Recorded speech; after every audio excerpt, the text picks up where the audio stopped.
Bonjour à tous, je suis avec Mo Massaya pour parler de Bonjour. Lucifer aujourd'hui. C'est quand même un gros sujet pour beaucoup de monde, là. Effectivement, hein, même de prime abord, on pourrait dire Lucifer, Eosphoros, Iblis. Fait que ouais, déjà, d'entrée de jeu, on est dans un sujet. Parfait. Et toi, Mo, dans la vie, qu'est-ce que tu fais? Pour en dire un peu plus sur toi. On a déjà fait une entrevue, mais bon, pour juste remettre ça à jour pour ceux qui ne l'ont pas écouté. Cool. Ben écoute, c'est toujours un peu dur de se décrire de ce sens-là, là, mais je suis un chercheur, prime abord. Fait que j'ai été attiré vers l'occultisme dès mon jeune âge. Mes parents ont été surtout dans les recherches au sujet des choses paranormales, tout ça. Fait que ça m'a rapidement amené approfondi, puis je veux pas, ben, ces réponses-là, on les trouve au niveau de l'occulte. Fait que dès mon adolescence, j'étais dans les livres d'Allan Kardec sur la doctrine spirit, puis ces choses-là, à commencer les expérimentations. Fait qu'après ça, j'ai surtout fait de pratiques au niveau de la haute magie, si on veut. J'étais un fanatique des vieux grimoires, fait que, tu sais, Eliphas Lévy, Papus. Du plus complexe que juste faire une prière pour allumer de l'encens, là. Ouais, pour moi, le côté cérémoniel a tout le temps été important, on dirait, pour moi-même me mettre dans cet état avant.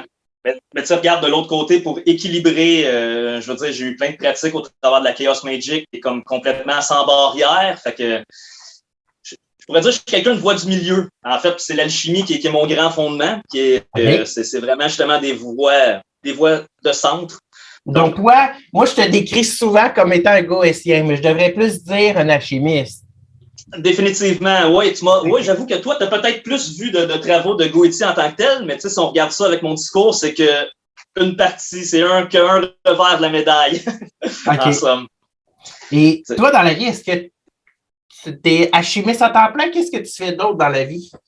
Je suis tatoueur à temps plein. Puis sinon, ben, l'alchimie, en somme, comme que je dis quand on me pose des questions là-dessus, c'est pas c'est pas un sujet que tu peux y aller à demi-mesure. Ça t'apportera absolument rien. C'est quelque chose qu'il faut que tu tombes dans le chaudron, puis un coup que tu es tombé, ben, c'est 7 jours sur 7. Là. OK, fait que c'est pas des petites lectures faciles nécessairement. Là. Hein? C'est pas des petites lectures faciles nécessairement. Là. Les lectures sont vraiment pas faciles, mais en fait, comme on dit avec cette doctrine, les choses ont l'air vraiment compliquées au début, puis plus qu'on avance, plus qu'on se rend compte que c'est vraiment simple, qu'on avait tout dans le visage. Mais tout ce chemin-là est un peu pour changer notre perception, justement. Notre perception de la vie, puis des choses qui sont extrêmement simples, justement, qui sont là dans notre face, mais qu'on ne perçoit plus de cette façon-là. Fait que les lectures complexes qui tenaient à déchiffrer un jour amènent justement vers cette vision-là. Puis c'est pour ça qu'on dit lire et relire. Je veux dire, il y a des ouvrages que ça fait X fois que je relis, puis même encore, je peux retomber dedans, puis ça va m'apporter d'autres perspectives. OK. Fait que l'alchimie a vraiment ce pouvoir-là. Puis moi, ben, du sens plus pratique, c'est pas tous les alchimistes qui sont aussi cérémoniels si on veut. Fait que moi, je suis vraiment pratiquant justement de left hand puis right hand. Pour trouver mon équilibre en tant que tel. Et pour simplifier rapidement pour les gens, pour dire c'est quoi le left hand et le right hand pour ceux qui ne savent pas trop encore ce que c'est. Travaux plus théurgiques du côté right hand, donc plus angélique si on veut. Left hand, ben, travaux plus démoniaques, Damon, Jim. Fait que c'est vraiment travailler avec le haut et le bas, c'est le as above so below, là, vraiment. Parfait. Aujourd'hui, on va parler du centre avec le sujet, définitivement. Et toi, est-ce que tu as déjà travaillé avec Lucifer? Ça fait, là, je compte plus les années, là, mais ça doit faire environ 5 ans que je suis en travaux constant, là. Je pourrais dire, en fait, c'est comme mon entité patron, si on veut. Certaines personnes appellent ça comme ça. C'est pas un terme que j'aime nécessairement parce que patronné par, mais c'est l'entité qui me colle le mieux puis que le courant passe le plus facilement pour moi. Fait que c'est constamment là.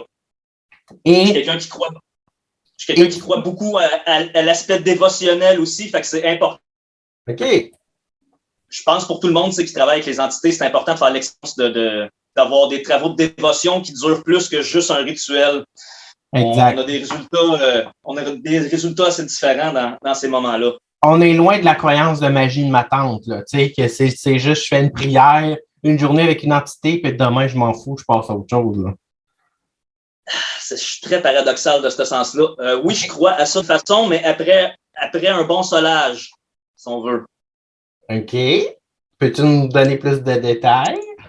Je considère. Moi, c'est pour ça que j'ai gros gratté justement du côté cérémoniel, c'est parce que les solages sont extrêmement complexes, des fois trop. Sauf que les solages sont bons. Pareil comme en cabale, même chose en alchimie, on est beaucoup soutenu par les travaux cabalistiques qui donnent des cadres vraiment. C'est un peu dur, même quand tu grappes, de trouver des systèmes qui sont plus élaborés et mieux. Jamais je vais me mettre au-dessus de ça. Oh non, je tasse ça de côté parce que j'ai des meilleures idées de système que ça. OK. Fait que je crois que tous ces cadres-là qui sont complexes, on finit justement par les assimiler, puis on finit par faire les travaux alchimiques en nous. Fait qu'on va épurer le grossier, ce qui est grossier pour nous, puis on va garder le subtil. Un coup qu'on a gardé justement la partie qui colle le plus à nous, la plus subtile, là, je pense que avec ça, on a eu du temps de travaux, puis on est plus capable justement de faire qu'une prière ou des petites choses simplistes, mais qui sont vraiment chargées en sens. Là. Parce que pour moi, la magie. Une fois que le gros travail a été fait, finalement. Oui, ben c'est comme construire une maison. C'est pour ça que je parle de solage. On ne fait pas le toit avant le solage. Là. Fait que c'est très important. Un auteur que j'aime beaucoup, Damien Eccles, en fait mention dans ses ouvrages, justement. Il y a beaucoup de gens qui vont se plaindre qui n'ont pas des résultats qu'ils veulent, mais n'ont pas travaillé beaucoup sur les solages. Quand on travaille sur ces solages-là, on a un fondement après qui est plus effectif. Oui, personne très intéressante qui a fait 18 ans dans le couloir de la mort, incarcéré faussement. Il a pratiqué l'occultisme au travers de ces années-là d'incarcération. Il est rendu à son 3e ouvrage sur l'occulte, beaucoup plus justement théurgique au niveau angélique. C'est des ouvrages qui sont accessibles pour tout le monde, ceux qui n'ont pas de pratique approfondie en cérémoniel. C'est des ouvrages qui vont droit au but, qui sont bons pour remémorer justement les idées. Puis écoute, sachant justement que la personne a vécu en isolement comme ça reste une preuve de force là, quelque part. Certains vont peut-être comme dire c'est pas la totalité de l'histoire ou quoi que ce soit, là, mais je veux dire, reste que la personne a vécu 18 ans enfermée puis a réussi à garder sa tête avec l'occultisme. Pour moi, c'est quelque chose. Quand même. C'est toute une expérience à partager. Là. Exactement. Exactement. Pour quelqu'un qui n'a jamais travaillé avec les démons, OK? Parce que, tu sais, on s'entend, la science-fiction nous donne une certaine image très démoniaque, finalement, du démon. Okay. Et toi, est-ce que tu dirais que c'est dangereux? Oui. Mais je vais briser l'image directe en partant. OK. Le mot démon comme qu'on le connaît, qui a été surtout popularisé par le judéo-christianisme, provient du mot grec daimon, qui, lui, veut dire génie de la terre. Là, déjà, on a une perspective différente. C'est sûr, exactement. Une personne que je suis déjà fait un propos justement au sujet des démons qui m'a resté en tête, que je vais vous repartager. C'est un peu comme des animaux sauvages. Fait que dire, est-ce que c'est dangereux? Oui, c'est dangereux. Est-ce que c'est nécessairement mal?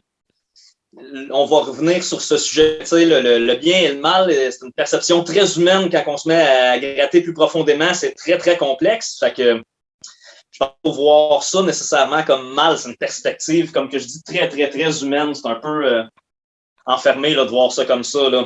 Quand même, oui, tout à fait. Mais ça, on le voit plus dans le côté que j'adore dire, imagine ma tante. Ouais, ben, écoute, justement, on va retoucher à ces sujets-là au travers de Lucifer. Sautons dans le sujet directement, Lucifer. Quelqu'un là, qui veut se renseigner là, sur l'ange déchu, il fait quoi? Premièrement, tu sais, je vais t'amener ça, puis là, au sujet de Lucifer, au sujet de peu importe quelle entité, personnellement, je considère que c'est hyper important de se renseigner parce que je veux pas, c'est des entités que même si c'est justement une entité en tant que telle, il y a un égrégore collé après ça. Souvent, il y a un égrégore de centaines d'années. Il y a des courants qu'il faut qu'on comprenne, des courants de pensée qui sont collés à ça qu'il faut qu'on comprenne. C'est certain que de l'autre aspect, il y a beaucoup que c'est très, très complexe, trouver la provenance exacte, puis comment que c'est apparu pour nous, les hommes. Mais fait que c'est ça. Fait que trop tomber dans cet aspect-là peut intellectualiser puis nous déconnecter de ce que l'entité est vraiment. Fait qu'encore une fois, c'est une histoire de juste milieu. Je considère que c'est super important de se documenter de base, mais il ne faut pas virer fou non plus.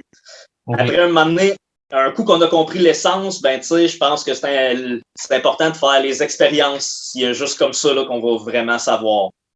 OK. Fait que Lucifer en tant que tel, ben écoute, je vais te décortiquer ce que ta question, c'était. Fait qu'on va y aller de côté plus historique, si on veut. Tu sais, le terme en 408 tout court pour Lucifer, terme qui est latin, justement. Le terme est apparu par Jérôme Stridon, qui est connu sur le nom de Saint Jérôme, en fait. Fait que lui, Jérôme, il a traduit les versions latines de Bible hébraïque. Les Bibles hébraïques étaient là avant. Fait que dans la Bible hébraïque, on avait le mot Ehel, qui signifie en partie, parce que les mots hébreux, c'est très, très complexe. Là, on a toujours plusieurs facettes à ça. Donc, en grande partie, Ehel signifie l'astre brillant. Fait que, le passage en soi, quand on parle de l'astre brillant, ça rappelle Vénus. En tant que tel, l'astre, c'est le premier astre qui apparaît le matin, la première étoile brillante. Vénus qui est directement associée à Lucifer. Intéressant, parce qu'on a beaucoup les petites croyances bon marché que j'aime bien dire qui se résument à dire que Vénus, c'est l'amour puis that's it. Effectivement, mais écoute, encore là, amour, c'est un mot très, très complexe. Puis si on regarde comment que l'homme vit l'amour en général, on ne dira pas que c'est les petits papillons, puis beaucoup le vivent de façon complexe. Tout à fait, il y a quoi à réfléchir là-dessus. Moi, tout cas, là, tu sais, je vais faire ça à la base. Là. Dans ma perception, on vit dans le monde de la dualité. Tout est divisé en positif, négatif. Fait pratiquement tout a toujours deux facettes ou même plusieurs. Là. Fait qu'encore là, de voir Vénus que comme de cet aspect de douceur-là, ce n'est qu'un côté, tant qu'à moi. Okay. C'est pas une vision de voie du milieu pour moi. Là. Mais par contre, je veux dire, Lucifer a un aspect charmant, on s'entend. Là, je veux dire, c'était le plus beau des anges, tel que décrit. Puis, fait que c'est ça. Fait que de base, au travers de la Bible, il n'y avait pas de Lucifer. La première fois qu'il est apparu, comme je dis, c'était en 408 par la traduction de Ehel, qui était l'astre brillant, qui finalement a été traduit par Lucifer. Lucie qui est Lucifer le porteur. Fait que c'est le porteur de lumière en tant que tel. Intéressant. De base, c'est ça. Là. De base, le terme n'était pas là avant. L'entité est comme nous est apparue de par elle-même au travers de plusieurs comme vous allez voir. OK. Fait que, si je regarde dans mes notes, c'est ça. Fait que dans la première Bible écrite en grec, quand on parle du terme d'astre brillant, ben, il est traduit par Eosphoros. Fait que là, le terme brillant, que, comme je viens de dire, est lié à Vénus. Puis là, dans la mythologie grecque, Vénus, ils l'ont séparé en deux. Fait qu'il y a Eosphoros qui est le porteur de lumière, donc associé à Lucifer. Puis il y a Hespéros, qui est le porteur de la lumière de l'aurore, puis Hespéros, qui est le porteur de la lumière du soir. Fait que Eosphoros est assimilé à Lucifer. OK. Là, je t'apporte un lien alchimique au travers de ça, parce que Lucifer, qui est le porteur de lumière en tant que tel, sauf que si on regarde alchimiquement parlant, la même chose tantôt quand tu parlais de magie de ma tante, excuse, mais moi, je parlais des travailleurs de lumière. Fait que quand on regarde alchimiquement parlant, toute lumière dans notre univers consomme autre chose. Le soleil se consomme, allume un cierge, ben, la cire va se consumer. Même une ampoule électrique, on consomme de l'électricité. L'ampoule va finir par. Fait que la plupart de la lumière qu'on connaît consomme. c'est quelque chose que je dis, moi, aux personnes qui sont trop dans les travaux de lumière par moment, justement. Ah, c'est bon, ça. Je pense que je vais commencer à dire ça maintenant. La seule lumière que je connais, personnellement, qui ne consomme pas de matière, c'est le phosphore, qui a la même racine que Eosphoros, qui est la lumière qui brille dans le noir. Fait que là, tu sais, j'amène tout ça sur le tapis, mais pour les gens qui nous écoutent, même chose, réfléchissez à tout ça. Il y a plusieurs. Il y a même. Il y a l'essence de Lucifer au travers de tout ça, là, de ce que je partage. Là. C'est pas une lumière qui doit nous consumer, c'est que forcément, on va trouver au travers d'une noirceur. Puis, ben, c'est ça. Fait que, puis pour mélanger la chose encore plus, ensuite, avec les versions de Bible latine, tout ça, Vénus a été associée au Christ, à Jésus. Ben, c'est vrai. Ouais. Si on regarde dans l'Apocalypse, verset 22-16, que je veux dire en tant que tel, le verset dit « Moi, Jésus, j'ai envoyé mon ange pour attester des choses dans les églises. Je suis le rejeton de la de David. David, qui est le père de Salomon, soit dit en passant, Salomon qui a fait la Goétie, et son descendant, l'étoile brillante du matin. » Donc, Jésus lui-même dit qu'il est l'étoile brillante du matin. Si on regarde ça d'un autre sens, ben, le Christ a été amené à l'humanité pour nous apporter une connaissance qui est la vraie lumière, Lucifer qui est le porteur de lumière. Fait qu'encore là, on a comme deux revers d'une médaille un peu. Ça porte à réflexion. C'est un sujet très touché. Tu sais, les personnes lucifériennes qui sont plus satanistes, généralement, satanistes athéistes, vont avoir de la misère avec ces descriptifs-là, clairement. C'est très intéressant que tu en parles parce que souvent, on dit que les chrétiens sont fermés d'esprit. Tu sais, on va aller dans ce sens-là. Ça, on dit que c'est eux autres qui sont fermés d'esprit, mais tu sais, comme là, tu viens de faire un lien que, tu sais, si on va vers les satanistes, eux autres, ils n'aimeront pas ça qu'on fasse le lien vers Jésus, là, tu sais. Les satanistes athéistes, généralement, vont être plus révoltés contre la vision de l'Église en tant que telle.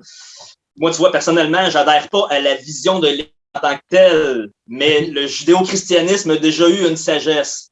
On le voit au travers de plein de magie chrétienne, justement. Que ce soit, justement, tantôt tu parlais de la Goétie, ben la Goétie, c'est pseudo-écrit de Salomon, c'est de la magie chrétienne, là. C'est de grandes bases chrétiennes, on invoque Dieu, là. Tout à fait. De ça. Fait que c'est ça. Il y a certains liens qui se font. Fait que pour moi, tu sais, je veux dire, Lucifer, ange ou démon, c'est un sujet assez complexe. Je tente pas de faire cette division-là. Si on regarde au niveau kabbalistique de l'arbre de vie, en fait, là. J'ai ça un schéma rapidement que je pourrais vous montrer. Chanceux, ma bibliothèque est à côté pour les gens qui ne spotent pas nécessairement quand on parle d'arbre de vie. Je ne sais pas si. Parfait, oui. Bon, fait, comme qu'on voit, il y a 3 piliers. Fait que Lucifer est associé au milieu à une sphère qu'on ne voit pas sur l'arbre, qui est là, mais qu'on ne voit pas parce qu'elle a chuté. OK. Fait que c'est la connaissance qui est descendue vers l'homme en tant que tel. OK. Intéressant. Fait que là, mais là, encore là, de l'autre côté, si on regarde ça, ben, c'est directement du pilier du centre, donc de voie du qui a les deux aspects. Fait que non, je dirais pas que c'est des entités nécessairement easy, clairement. Moi, dans mes expériences, de ce que je peux voir, si je me rappelle de ma première invocation, j'avais passé vraiment 1 mois à monter ça, là, tu sais.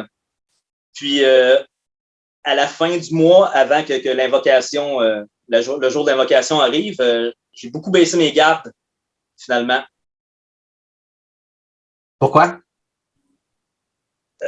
Parce que, comme je te disais tantôt, je me base beaucoup sur les vieux grimoires. J'aime beaucoup l'approche des vieux grimoires. Okay. Sauf que, veux pas, ben, il y a une approche différente. La réalité est peut-être différente à l'époque. Ils ont beaucoup de conjurations.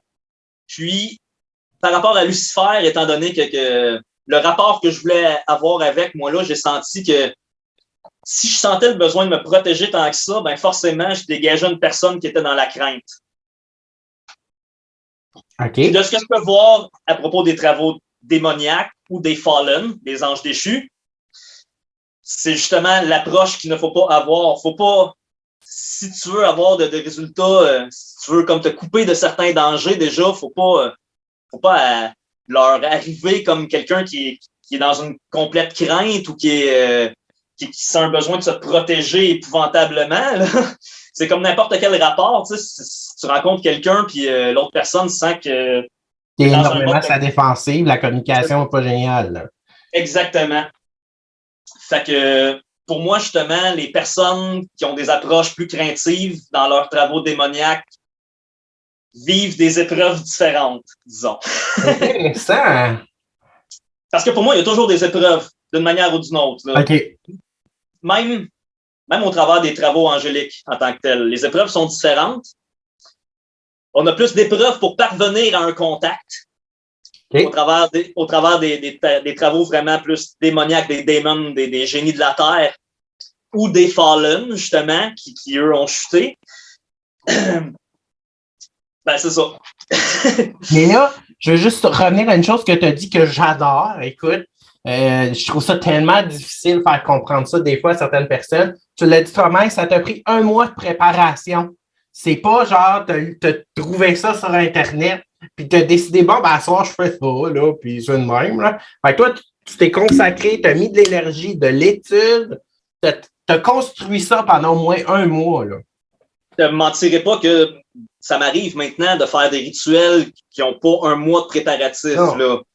Je suis quelqu'un qui, pas sur toutes les sphères dans la vie, mais au niveau occulte, je vais pousser les limites loin des fois pour voir s'il y a vraiment des différences dans les résultats ou quoi que ce soit. C'est certain que de faire des préparatifs comme ça, hein, c'est la partie c'est la consécration, puis c'est comme ça que tu t'imprègnes vraiment fortement. Surtout au début, je trouve, là, je vais vraiment conseiller à tout le monde de prendre leur temps.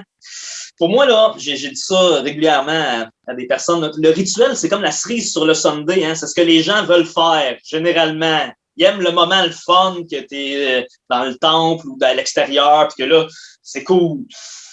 Ouais, mais ça, c'est vraiment comme la pointe là, du iceberg. Là. C'est ça, c'est juste superficiel. Là. C'est... Pour moi, la connexion quasiment se fait avant, en tant que tel. Intéressant. Moi, pendant les rituels, tu sais, que je vais prendre, mettons, 1 mois de préparatif comme ça, je vais avoir énormément de signes avant le rituel, puis généralement énormément de signes après. Ça se passe surtout comme ça, moi, là. C'est surtout au travers des signes, au travers de la nature, justement, ou quoi que ce soit. Personnellement, j'ai un peu de méfiance vers les gens qui me disent voir des entités de leurs yeux vus, là. OK, intéressant. Je dis pas que je crois pas à ça. Comme je disais, mes parents ont eu plusieurs expériences paranormales, puis c'est certain que j'ai confiance envers mes parents. Mais au niveau des entités, je trouve ça plus touché. Je trouve que dans l'ère où on est, il y a beaucoup de tout le monde voit, les gens appellent les grandes divinités puis ils se présentent à eux comme si de rien n'était. Je trouve ça un peu... ça me fait méfier souvent. C'est très, très dur c'est un autre travaux, je pense. C'est un des grands travaux importants de la base de l'occulte. Être capable de déceler notre imagination puis des réelles visions, justement. C'est quelque chose de pas évident. Il y a un travail à faire là-dessus pour être sûr, pour savoir si c'est que des fabulations ou s'il y a quelque chose de spécial qui se passe vraiment. Oui, OK. Fait que toi, tu sais, tu vérifies en même temps. Tu essaies de comprendre. Ben là, j'ai-tu imaginé ça, là? Ou... J'ai un côté très, justement, hein, je suis dans l'alchimie, j'ai un côté que je regarde en science toujours, là. OK. Fait que même dans le côté magique en tant que tel, je veux dire, c'est pour ça que je me suis beaucoup intéressé à la physique quantique au niveau de la perception de la réalité. OK. Sujet très, très complexe, là, que si je t'amène au plus simple, si on veut, on perçoit toute notre j'aime ça de même. On perçoit toute la réalité que de notre conscience. On ne peut pas en sortir de ça. Fait que notre conscience, c'est important de la comprendre pour savoir ce qu'on imagine, si ce qu'on imagine a des liens plus profonds ou non. Moi, c'est ma façon d'être capable d'y voir un peu plus clair et de ne pas tomber dans la folie là, avec l'occulte en tant que tel. Là. Et parlons de ça, si tu veux bien, ce petit segment-là, tomber dans la folie. Parce que ça fait quand même partie de la croyance populaire, on va se le dire, là. Les gens ont peur de ça. Personnellement, je te dirais que pour moi, c'est plus qu'une croyance. Là. J'ai malheureusement vu des personnes avoir des problèmes là, à cause de l'occultisme. Là. Je te dis pas que, je veux dire, tu vas virer schizophrène puis tu vas rester collé, là. Mais clairement, ça peut faire des psychoses à des personnes. Là. Ça peut faire atteindre des états psychotiques, oui. Et qu'est-ce qui fait que tu as atteint un état psychotique, si je peux oser pousser la question? C'est tu es mal préparé? Je pense pas nécessairement. Ben, c'est ça, c'est un sujet très, très large, là, encore. Oui, c'est sûr. Il y a clairement plusieurs raisons. C'est certain que je veux dire, toute personne, n'importe qui de sérieux dans le domaine de l'occulte va dire que toute personne qui sentent qu'ils ont vraiment des faiblesses mentalement, tu sais, ben, si tu t'en vas dans l'occulte, travaille sur ces faiblesses-là, là, tu sais, va pas juste dans l'occulte pour invoquer des démons et avoir de l'argent ou tu comprends? Ouais. Là, t'as pas mal plus de chances de laisser ta tête puis de sombrer justement, de peut-être déclencher des aspects schizophréniques ou des choses comme ça. Sinon, les pratiques comme que moi je fais beaucoup intenses, à dire des mois de préparatifs, c'est quelque chose qui peut faire déclencher des gens. Okay. C'est un peu la limite. C'est la fine ligne, OK? Dans ces genres d'entraînement-là, je veux dire, certains vont faire des jeûnes à longue durée, des manques de sommeil, des choses comme ça. Fait que d'autres personnes vont dire, ben oui, mais c'est certain que tu vois des affaires bizarres, tu sais, quand tu manques de sommeil, etc. Écoute, ça me fait penser à un film, A Dark Song. I've done this 3 times. Once it worked, twice it didn't. I have to hear his voice again. This is your last chance to back out. Seal it. You do know what we're taking on. A shift in consciousness, becoming one with the ceremony, pure. And may all my transgressions be washed. This is real stuff we're playing with. Real angels, real demons. Make me chaste. How do we know that it started?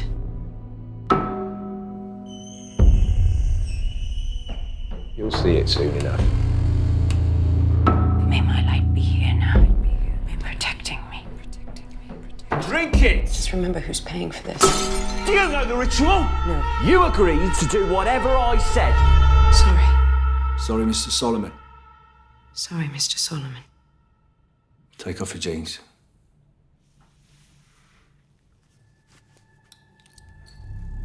And may all my transgressions be washed.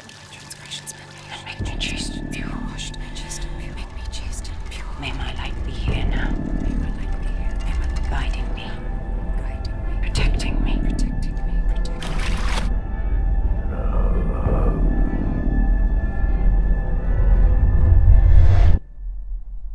Mommy. It's not your son. I know. And may all my transgressions be washed. And make me chaste and pure. This is the price of our rage. Embrace it. Don't fear it. May my light be here now, guiding me. No, don't cross the line. We'll be stuck here forever. Maybe we should stop. We can't stop. I need you to be driven. Protecting me.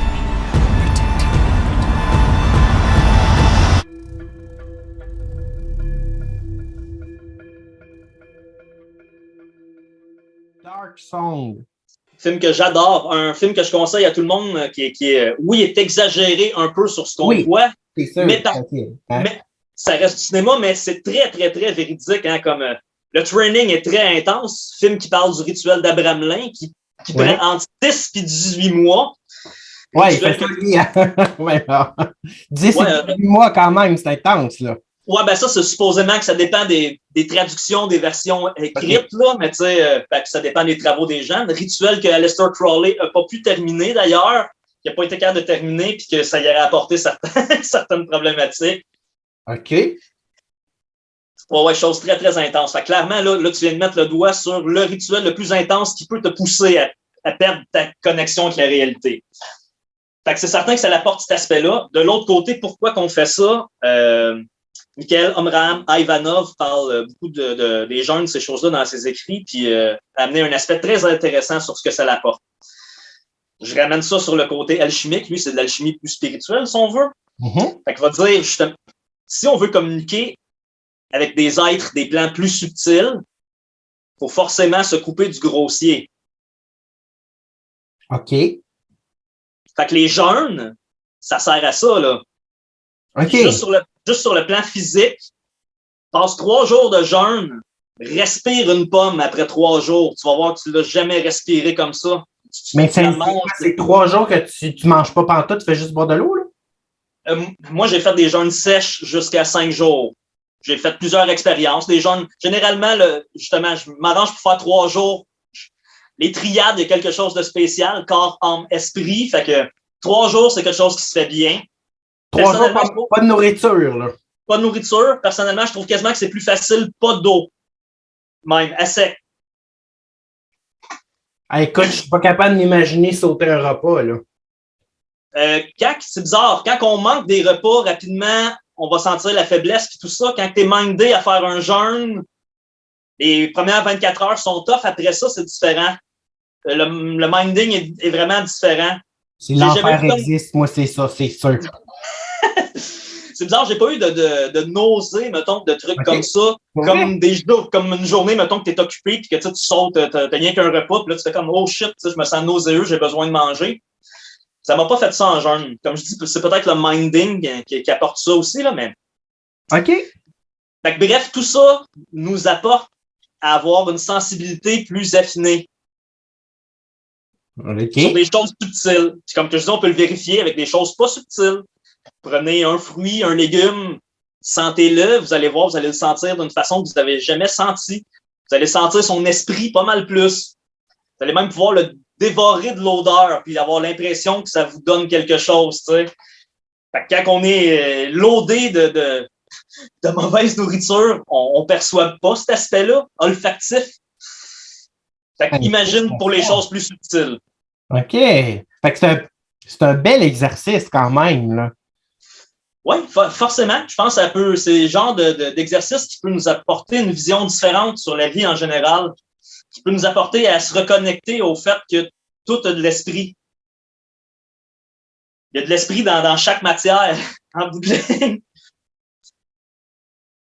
OK. Fait que, ouais, ces genres de training-là, c'est ça, apporte un aspect qui est plus facile à nous connecter. Puis de l'autre côté, quand on gratte trop profond, qu'on est dans les recherches, dans les pratiques, on peut facilement perdre la carte puis là tomber dans des aspects psychotiques. OK. Fait qu'il faut quand même avoir un bon ancrage quand même. Faut avoir définitivement, il faut avoir une force là pour être capable de se garder sur garder sur le fil du rasoir, en fait. Ouais, ben oui, c'est OK. Mm-hmm. Intéressant. Fait que c'est certain, c'est pas nécessairement ce que je conseille pour quelqu'un qui commence, mais par contre, je conseille de faire, je veux dire, avant de faire un rituel, exemple avec Lucifer, ben tu sais, faites le sigil de votre main, modifiez-le comme que vous sentez que ça vous parle, consacrez un autel. Parlant du sigil. Oui. Est-ce qu'on parle de celui-là sur ta chandelle en ce moment? C'est le plus connu.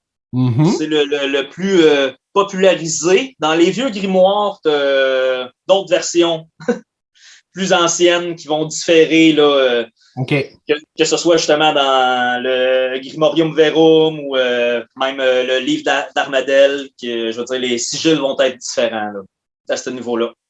Puis donc, le sigil en tant que tel, donc celui-là, ça serait parfait. Ben, celui-là, en ce moment, moi, j'ai commencé avec lui, forcément. Okay. C'est le sigil qui est utilisé par tout le monde là, depuis plusieurs décennies. Fait que forcément, ben, si on regarde ça de ce sens-là, il y a un égrégore directement juste avec cette forme-là en tant que tel. Parfait. Sauf que je conseille à tout le monde que si vous ne vous sentez pas à l'aise du fait que il est utilisé par tous, j'ai besoin de le personnaliser, ben ça fait partie du travail de connexion, justement. Lucifer, il est là pour vous apporter une lumière, une connaissance une lumière sur les choses plus subtiles. Fait que si vous sentez le besoin de l'adapter, adaptez-le. Ça va juste renforcer votre connexion à... OK. Tu sais, c'est comme n'importe quelle relation, justement. Il faut la nourrir, la relation, hein, pour qu'il y ait un contact. Mais il y a un aspect très personnel là, dans ça. Là. Pour moi, oui, puis c'est comme ça dans toute la magie en tant que telle. Comme que je dis, il y a un aspect impersonnel sur les fondements. Il y a des grandes bases qui ont été trouvées par des grands sages que jamais je vais me mettre au-dessus d'eux, que ça serait complètement stupide de chier sur ce qu'eux ils ont trouvé. Sauf que, je veux dire, un coup que tu as pris ce qui collait à toi de ces bases-là, ça se doit d'être très personnel, là. Parce que comme je ramène à la physique quantique, justement, notre perception n'est que de par notre conscience. Ça ne peut qu'être personnel. Forcément. Intéressant quand même. Fait que ouais, c'est ça. Comme qu'on peut voir, c'est ça, au sujet de Lucifer, oui, revenons à Lucifer un petit peu. Entité complexe de ce sens-là. Fait que moi, pour ramener un peu à quand on était sur l'arbre pis tout, je suis pas capable de le classer que d'un côté ou de l'autre. Là, comme qu'on voit premièrement, dans la Bible, il n'était pas nommé avant d'être nommé en latin. Puis sinon, on peut l'associer justement au serpent du Jardin d'Éden. Mais ce serpent-là, qu'est-ce qu'il a fait? Il a fait en sorte que Ève a pu connaître l'arbre du bien et l'arbre du mal. Fait que là encore, on est dans ce partage de connaissances-là. Puis là, on pourrait s'arrêter sur qu'est-ce qu'est la connaissance. Puis forcément, c'est encore une lame à deux tranchants, justement. Mm-hmm. On le voit très bien avec l'homme et la technologie, de ce qu'on est rendu de nos années, là. On se dit nous-mêmes, justement, les êtres les plus intelligents de la planète.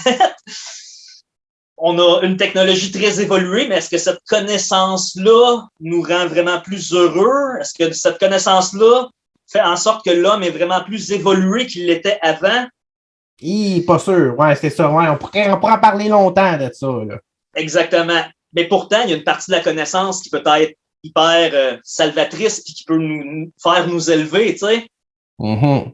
C'est pour ça que pour moi, Lucifer a un aspect christique puis un aspect satanique en tant que tel. Satan, qu'on va préciser, vient du mot shaitan hébraïque qui veut dire l'adversaire. Fait que oui, Lucifer va avoir un côté adversaire, peut nous apporter justement des épreuves. Tu sais, tantôt, tu parlais, est-ce que les démons, ou là, je vais rentrer les anges déchus parce qu'ils ont cet aspect-là dedans. Oui, c'est toutes des entités qui vont nous apporter des épreuves. Les anges, pour réussir à les contacter, tu vas toi-même vivre des épreuves parce que le contact n'est pas facile. On le voit dans Our Dark Song, là. C'était un peu ça, là. Hein? Exactement. Juste me dire, passer au travers d'une de ces épreuves-là, je me dis, c'est bol. OK. Si on regarde au niveau justement du langage des oiseaux qu'on sert en alchimie, les épreuves sont là pour qu'on fasse nos preuves. Mm-hmm. Fait que forcément, si une entité nous apporte des épreuves, c'est pas pour qu'on se cale, c'est pour qu'on s'améliore, qu'on s'élève pour être capable de pogner le courant finalement. Là, Mais ça amène une question un peu liée au côté un peu chrétien, si je peux dire catholique. Souvent, les gens disent que Dieu nous apporte juste les épreuves qu'on est capable de passer au travers. Ouais, j'ai une conception de la vie un peu comme ça. OK. Moi aussi, là, tu m'apportes des sujets un peu touchés. Mais est-ce qu'on pourrait dire que les démons vont nous apporter des épreuves qu'on est capable? Pas nécessairement capable, mais vont nous apporter ce qu'on est dû à. Pour moi, Tout est parfait, même dans son imperfection dans la vie qu'on est. Fait que même si, exemple, là je vais dans je résume ça grossièrement, c'est sûr, mais même si j'ai une épreuve puis j'ai pas l'impression de l'avoir réussi, c'est ce que j'ai appris dedans, finalement, qui. Forcément. Okay. Là, t'apportes ça du côté positif, vraiment. Je vais j'essaie. Je vais être plus raide d'un certain côté, d'un aspect peut-être plus Crowley-Hain, justement, mais pour moi, de ce sens-là, les démons le font beaucoup, c'est ceux qui sont dus à chuter vont chuter, puis ceux qui sont dus à s'élever vont s'élever. OK. C'est parfait, la vie est faite ainsi, puis c'est comme ça. On n'est pas tous rendus aux mêmes places dans nos incarnations. Il y a des personnes qui, malheureusement, ont besoin d'avoir une vie plus à la descente qu'à l'élévation. OK. Puis, peut-être que ça va être dur cette vie-là, mais au niveau des incarnations, ben, on vit pas ça pour rien, forcément. OK. Puis là, on parle au niveau humain, si on regarde, si on dézoome, le niveau humain serait plus comme microcosme. Si on dézoome pour voir plus au niveau macrocosme, ben, on est dans un air vraiment difficile, justement, au niveau de l'humanité. Même si on regarderait les écrits de Rudolf Steiner, qui a beaucoup parlé de Lucifer, on en reviendra tantôt, là, c'est un auteur que j'adore. Maintenant, les écrits de Steiner sont classés comme prophétiques. Ben, tu dirais que lui dit qu'on est dans l'ère d'Ahriman. Ahriman qui est associé à Satan en tant que tel. OK. Parce qu'on est dans l'ère du diabole, ce qui divise. On est dans l'ère de la division. On l'a très bien vu avec le COVID, justement. Puis, on est dans l'ère de tout ce qui se solidifie, si on veut, tout ce qui se met des barrières, tout ce qui est stock, pris dans la matière. Mais ça, l'humanité doit le vivre pour finir par grandir. OK. Je sais pas si ça met un petit peu plus clair, là, ma perception. Oui. Là-dessus, là. Ben, on le voit un peu dans les... en tout cas, moi, je trouve, à mon opinion, qu'on le voit beaucoup dans les pays qui ont vécu la guerre, par exemple, versus ceux que, comme nous, je veux dire, oui, il y a du monde qui sont partis à la guerre, mais nous autres, on ne s'est pas fait bombarder sa tête, là, puis ça paraît, là. Effectivement. C'est dommage à dire, mais l'homme évolue beaucoup au bord du précipice. Ça a toujours été comme ça. Fait que ce cycle-là, ben, même s'il est tough, on se doit de... Tu sais, les anciens Égyptiens priaient Seth exactement pour ça, là. Ils priaient Seth parce qu'ils savaient que Seth leur apportait des épreuves qui leur permettraient de grandir dans cette vie. Puis si c'est pas dans cette vie, ça serait dans la prochaine. Mais tu sais, c'est ça. C'est comme qu'on dit, là, le ciel n'est jamais plus clair qu'après la tempête. Fait qu'on a besoin de cet aspect-là. C'est pour ça que, pour moi, je n'enferme pas ça dans la partie négative, même si ça peut être dur à vivre. OK. Mais forcément, je veux dire, il y a des personnes qui vivent de grandes épreuves, puis je vais leur dire, t'as pas besoin de travailler avec les démons pour t'en mettre plus ses épaules, là. Non, c'est ça. Ouais, non, ça reste des entités qui se nourrissent des énergies négatives. Fait que c'est à nous de savoir comment transmuter ça, comment travailler ça pour pas être englobé là-dedans. Même chose à propos de Lucifer que ces deux aspects-là. Hein.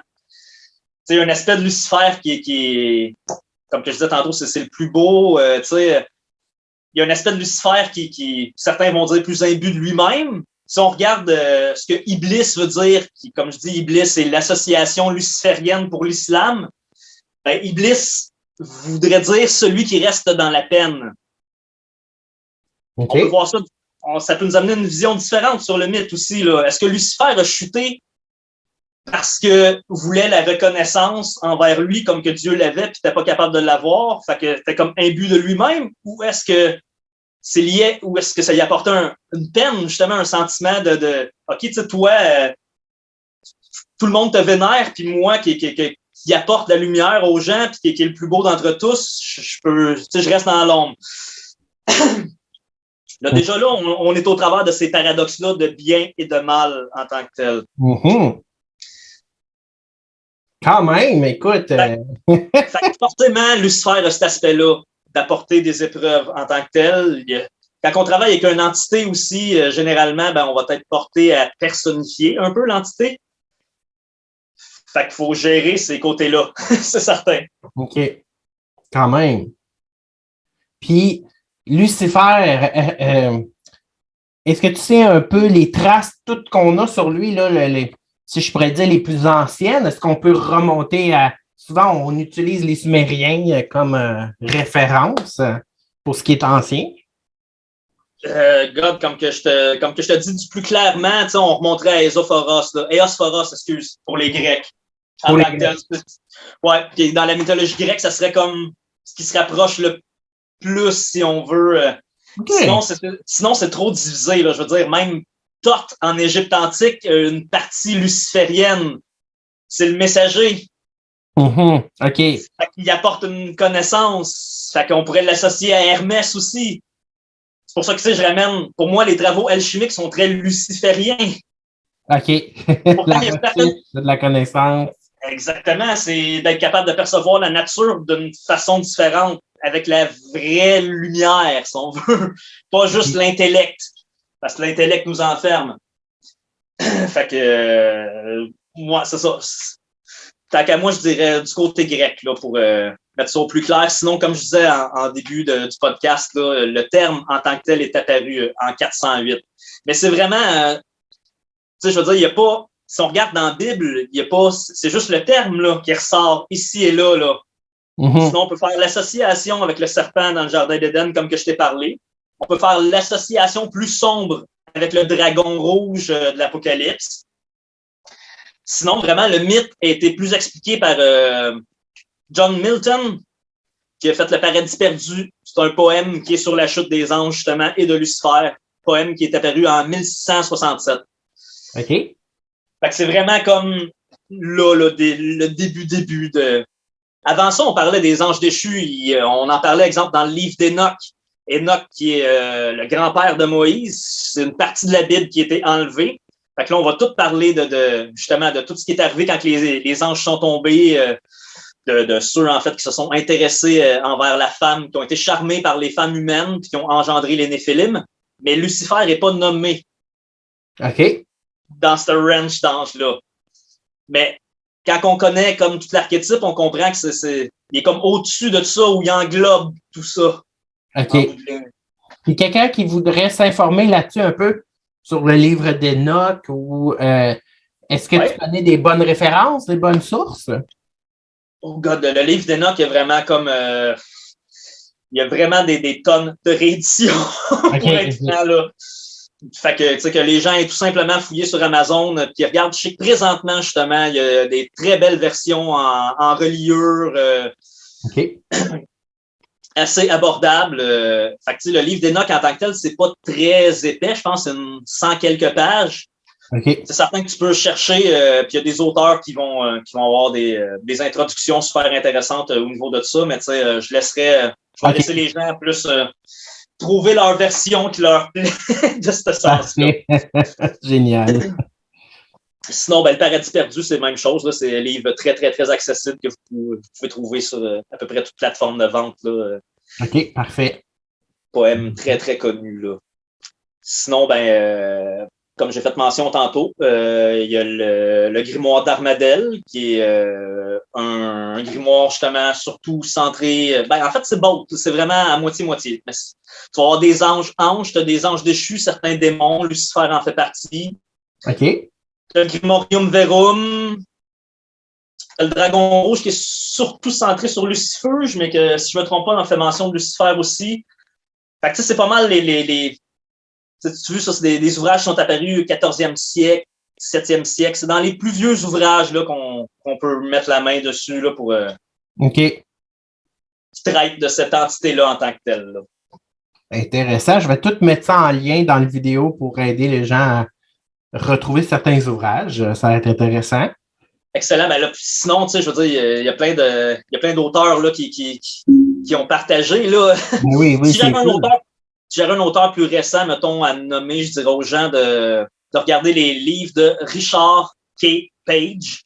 OK. Je vais sortir ça ici. Ça, ouvrage Ego Sum. Si je ne me trompe pas, c'est une trilogie. Il vient de ressortir en livre cartonné. Okay. C'est vraiment du. Tu n'auras pas tant l'historique de Lucifer, mais c'est vraiment la doctrine luciférianisme.